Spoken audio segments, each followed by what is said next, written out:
할렐루야. 아침 묵상 오늘의 말씀과 함께하는 모든 성도 여러분, 잘 지내셨습니까? 복된 화요일 아침입니다. 오늘도 변함없이 하나님께서 저희들에게 주신 이 말씀을 통해서 서로의 삶을 이어나가는 저와 여러분이 되시길 바랍니다. 오늘은 본문 열왕기상 16장 29절에서 34절, 짧은 말씀이지만 악은 또 다른 악을 부른다는 제목으로 여러분들과 함께 은혜를 나누도록 하겠습니다. 먼저 오늘 본문 여러분들과 함께 봉독하도록 하겠습니다. 유다의 아사왕 제38년에 오므리의 아들 아합이 이스라엘의 왕이 되니라.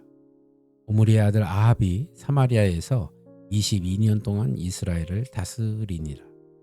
오므리의 아들 아합이 그의 이전의 모든 사람보다 여호와 보시기에 악을 더욱 행하여 느밧의 아들 여로보암의 죄를 따라 행하는 것을 오히려 가볍게 여기며 시돈 사람의 왕 엘바알의 딸 이세벨을 아내로 삼고 가서 바알을 섬겨 예배하고 사마리아에 건축한 바알의 신전 안에 바알을 위하여 제단을 쌓으며 또 아세라 상을 만들었으니 그는 그 이전에 이스라엘의 모든 왕보다 심히 이스라엘 하나님 여호와를 노하시게 하였더라.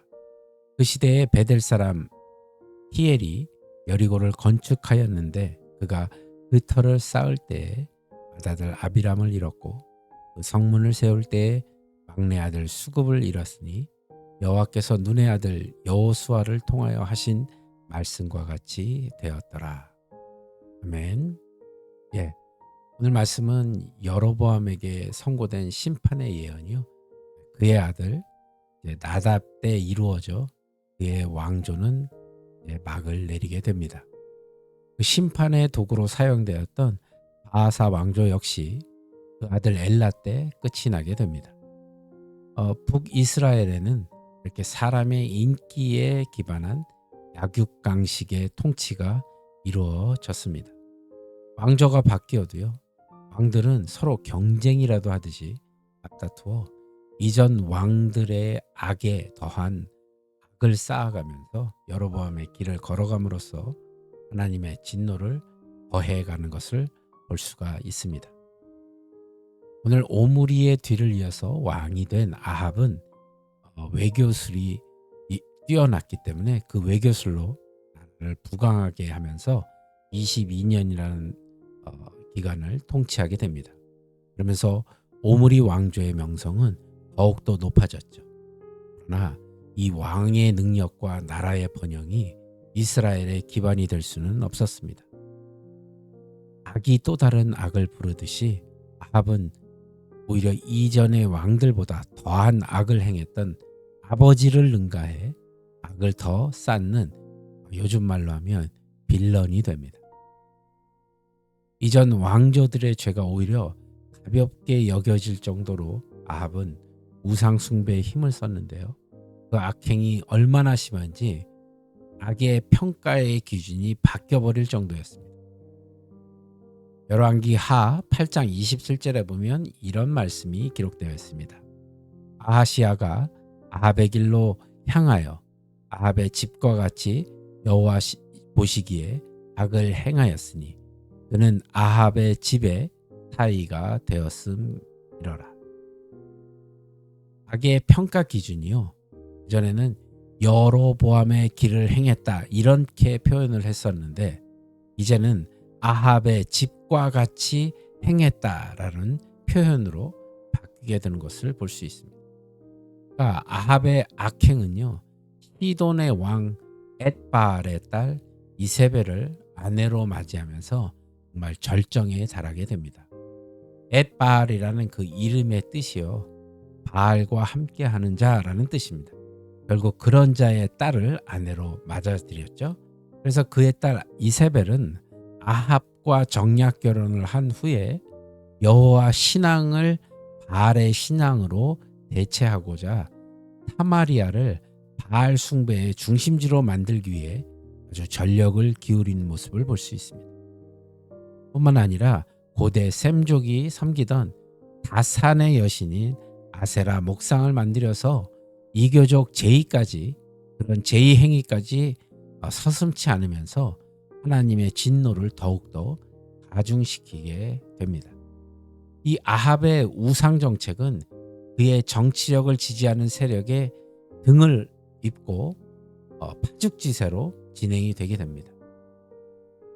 그러나 우리가 기억해야 될 것은 성도는 자신의 이익을 위해서 악을 방관하거나 또 더 나아가 악을 지지하는 자가 되어서는 안 됩니다.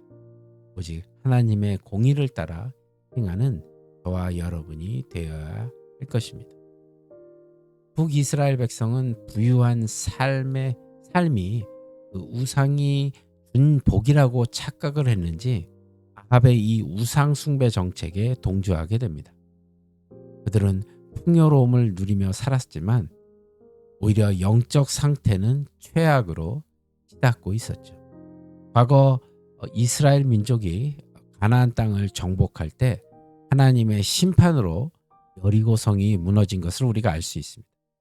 그 성을 다시 쌓는 것은 하나님의 뜻을 거스리는 것이므로 여호수아는 그 성을 건축하려는 자의 가정에 저주가 임할 것이라고 여호수아 6장 26절에 이렇게 표현합니다.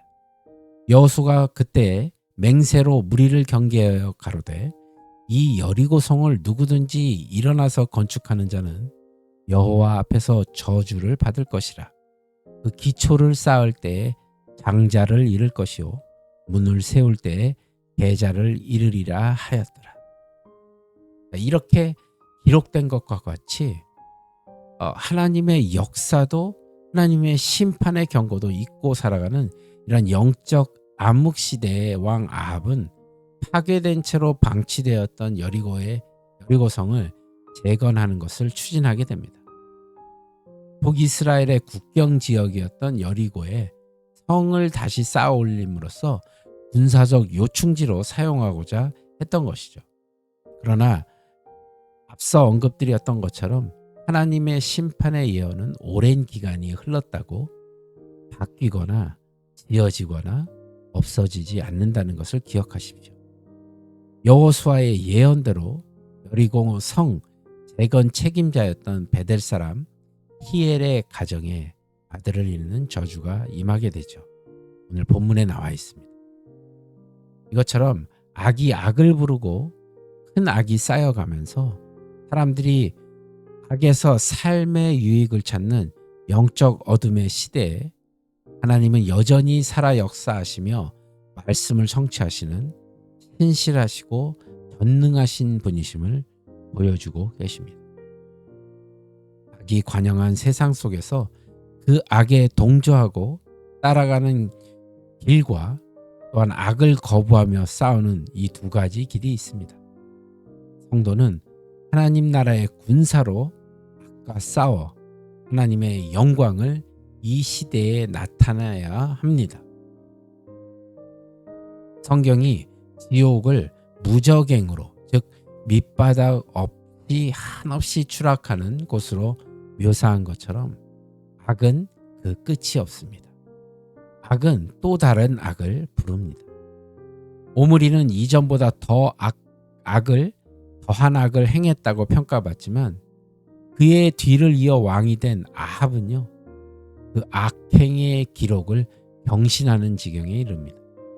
악이 악을 부르며 유혹할 때 성도는 자신의 유익을 찾지 말고 단호히 악을 거절하고 하나님의 뜻을 성취하며 살아가야 할 줄로 믿습니다. 또한 함께 죄는 더 심각하고 중한 악으로 변질되는 특성이 있음을 우리가 기억해야 됩니다. 또한 하나님 말씀에도 우리를 무감각하게 만들고 있습니다. 이것이 아무리 사소한 죄라 할지라도 우리는 경계를 늦춰서는 안 될 것입니다. 잘못된 생각이 우리의 행실과 우리의 인격까지 영향을 준다는 사실을 꼭 기억하고 명심하십시오. 그리고 죄와 타협하지 말아야 합니다. 하나님 말씀에 깨어있는 지체들과 서로 교제하고 기도로 하며 죄를 경계하고 주님의 의를 추구하는 저와 여러분이 되셔서 여러분이 계시는 그곳에서 삶의 자리에서 하나님의 영광을 드러내는 귀하고 복된 삶을 사는 우리가 모두가 되기를 주님의 이름으로 축원합니다. 하시겠습니다. 하나님, 오늘도 주신 말씀을 통해 악은 또 다른 악을 부른다는 것을 깨닫게 하여 주심을 감사합니다. 아버지, 더욱더 우리가 죄를 경계하고 타협하지 않고 하나님 말씀에 깨어있는 우리들이 될 수 있도록 도와주시고 우리의 삶 안에서 죄를 경계하고 주님의 의를 추구하는 귀하고 복된 삶을 살게 도와주시옵소서. 오늘의 삶도 온전히 주님께 의탁하오며 나사렛 예수 그리스도 이름 받들어 간절히 기도드리옵나이다. 아멘. 여러분, 오늘도 여러분이 계신 그곳에서 주님의 영광이 드러나는 귀하고 복된 삶을 사시고요. 또 저는 내일 또 다른 말씀을 가지고 여러분들 찾아뵙겠습니다. 오늘 하루도 승리하시고 평안하십시오. 샬롬.